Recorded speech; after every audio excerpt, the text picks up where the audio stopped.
प्यारे बच्चों, ज्ञान सीवन में आपका हार्दिक स्वागत अभिनंदन है। प्यारे बच्चों, आज जो हम सामाजिक विज्ञान का जो है विषय सॉल्व करेंगे, जो प्री बोर्ड में आएगा। 100% क्वेश्चन जो आएंगे यहीं से आएंगे, इससे बाहर कुछ नहीं आएंगे। तो चलिए हम पहला क्वेश्चन देख लेते हैं। ऑटोमोबाइल उद्योग का संबंध किस देश से है? तो ऑटोमोबाइल का जो संबंध है या किस देश से है, तो या जर्मनी से है। अगला क्वेश्चन देखेंगे। अगला है हमारा, जालियांवाला बाग की हत्या कब हुई, कांड कब हुई थी? तो जालियांवाला बाग की हत्याकांड कब हुई थी? आइए हम देखते हैं कौन सा ऑप्शन सही हो जाएगा। तो दूसरे का आपका 13 अप्रैल 1919 में हुआ था, इसलिए सी ऑप्शन यहाँ पर सही हो जाएगा। तो सी ऑप्शन यहाँ पर सही है। चलिए अगला प्रश्न देखेंगे।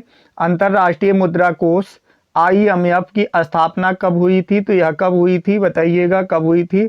तो तीसरे का कौन सा ऑप्शन सही हो जाएगा? तो ये हुआ था कब? ये आपका हुआ था 1944 में। तो यहाँ पर डी ऑप्शन आपका सही हो जाएगा। चलिए अगला प्रश्न देखेंगे। अगला हमसे पूछा है, फ्रांस की क्रांति कब हुई थी? तो फ्रांस की क्रांति कब हुई थी? तो ये हुई थी 1789 ईस्वी में, इसलिए यहाँ पर बी ऑप्शन सही हो जाएगा। चलिए अगला प्रश्न देखेंगे। 5वां नंबर पूछा है हमसे, समाचार पत्र केसरी का प्रकाशन निम्नलिखित में से किसने किया था? महात्मा गांधी ने, बाल गंगाधर तिलक ने, मदन मोहन ने, मालवीय ने, सुभाष चंद्र बोस ने। तो पांचवे का किसने किया था? तो यहाँ पर जो है पांचवे का बी ऑप्शन सही हो जाएगा, बाल गंगाधर तिलक ने किया था। चलिए अगला प्रश्न देखेंगे। अगला हमसे पूछा है, निम्नलिखित में से किस देश का विभाजन धर्म तथा जाति के आधार पर हुआ था? तो यहाँ पर आपका ऑप्शन जो है कौन सा है? भारत। तो बी सही हो जाएगा, भारत। ठीक है, तो बी ऑप्शन यहाँ पर सही हो जाएगा, भारत। चलिए अगला प्रश्न देखेंगे। 7 नंबर क्वेश्चन हमसे पूछा है कि हिंदी किस प्रकार की भाषा है? तो हिंदी जो है हमारा यह किस प्रकार की भाषा है? राजभाषा है, क्षेत्रीय भाषा, अल्पसंख्यकों की भाषा है? तो उपयुक्त में से कोई नहीं। तो ये हमारा जो है क्षेत्रीय भाषा है। तो यहाँ पर सातवें का वी ऑप्शन जो सातवें का राजभाषा है, तो इसलिए सातवें का ए ऑप्शन यहाँ पर सही हो जाएगा, राजभाषा। चलिए 8वां नंबर क्वेश्चन देखेंगे। 8 नंबर क्वेश्चन हमसे पूछा है, महात्मा गांधी का विचार था क्या था? धर्म को कभी भी राजनीतिक से अलग नहीं किया जा सकता, धर्म का राजनीतिक से कोई संबंध नहीं है। तो यहाँ पर कौन सा ऑप्शन सही हो जाएगा? तो ये धर्म को कभी भी राजनीतिक से अलग नहीं किया जा सकता है। तो यहाँ पर ए ऑप्शन आपका सही हो जाएगा। चलिए अगला प्रश्न देखेंगे।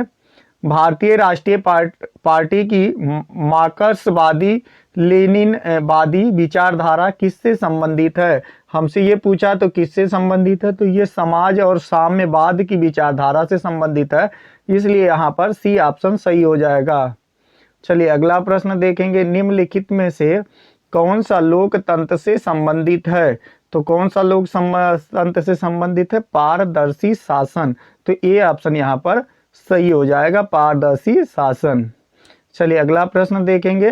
अगला पूछा है, निम्नलिखित में से किसने भूसोना कहा जाता है? किसे भूसोना कहा जाता है? तो ये किसे भी भूसोना कहा जाता है, 11 नंबर क्वेश्चन है। तो 11 नंबर क्वेश्चन हमारा जो है, प्राकृतिक वनस्पति को भूसोना के नाम से जाना जाता है। तो यहाँ पर आपका ए ऑप्शन सही हो जाएगा। चलिए अगला प्रश्न देखेंगे। जलमंडल का कितना प्रतिशत भाग समुद्री जल के रूप में उपलब्ध है? तो ये तो सबको पता होगा कितना भाग उपलब्ध है। तो 97.5% भाग है, इसलिए यहाँ पर सी ऑप्शन सही हो जाएगा। चलिए अगला प्रश्न 13 नंबर क्वेश्चन हमसे पूछा है, लौह इस्पात किस प्रकार का संसाधन है? तो लौह इस्पात जो है अनमनीकरणीय है, इसलिए यहाँ पर डी ऑप्शन सही हो जाएगा। डी ऑप्शन यहाँ पर सही हो जाएगा। चलिए अगला प्रश्न देखेंगे। 11 नंबर को 14 नंबर क्वेश्चन ध्यान दीजिएगा। 14 नंबर क्वेश्चन में हमसे पूछा है, विजयपुर जगदीशपुर फाइनल लाइन से नहीं जुड़ा है महाराष्ट्र। 4 ऑप्शन रहेगा, जिसमें से एक ऑप्शन सही रहेगा। इसमें जो ऑप्शन सही है वही आपको बता रहे हैं, इसलिए आप ऑप्शन को तैयार करके जाइए। ये ऑप्शन आपको 4 नंबर में दिखेगा, 4 ऑप्शन में, इसी को आप लगा दीजिएगा। 100% जो है ये हमारा जो फाइनल पेपर है 100% यही आएगा, इससे बाहर नहीं आने वाला है, इसलिए मैं बता रहा हूँ कि इसको जरूर तैयार करके जाइए, भी सही है। चलिए अगला प्रश्न देखिएगा, कौन सा उद्योग चूना पत्थर को कच्चे माल के रूप में प्रयुक्त करता है? तो सीमेंट है।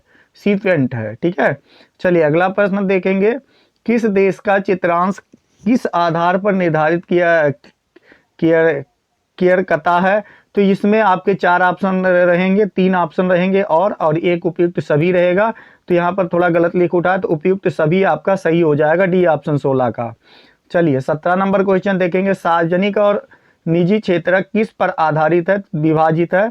तो उद्यमों का स्वामित्व पर विभाजित है। यह ऑप्शन सही करके जाइएगा, सी पे लगा दीजिएगा। चलिए अगला प्रश्न देखेंगे, सेवाओं को किस क्रिया चलान के क्षेत्र के अंतर्गत रखा जाता है? तो त्रियक, सी ऑप्शन यहाँ पर सही हो जाएगा, त्रियक। चलिए अगला है, राष्ट्रीय उपभोक्ता अधिकार दिवस कब मनाया जाता है? तो यह 24 दिसंबर को मनाया जाता है, डी ऑप्शन सही हो जाएगा।